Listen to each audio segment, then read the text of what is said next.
Marc și bine am la episod. Azi o să vă prezint minunația care mi-am cumpărat. Uitați-l. Coros de 125 în 4 timpi. Pedala de pornire, accelerația, toba, așa, asta, filtrul de aer, mă scuzați, așa, contactul, așa, asta e ambreiajul. Aici, acum, dacă vrem să-l punem, îi dăm drumul la benzină. Telefonul îl punem aici.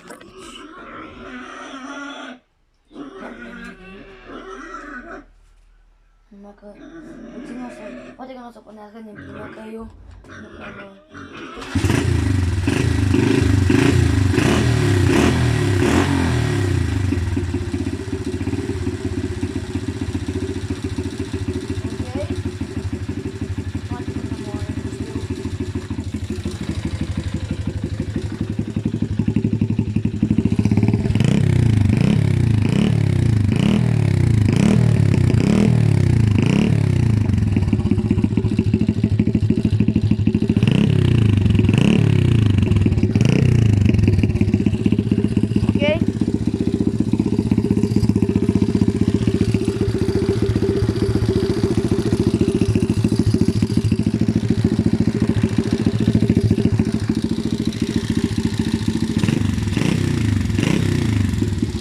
Acesta a fost videoclipul, nu uitați să dați like și să vă abonați, pa, pa!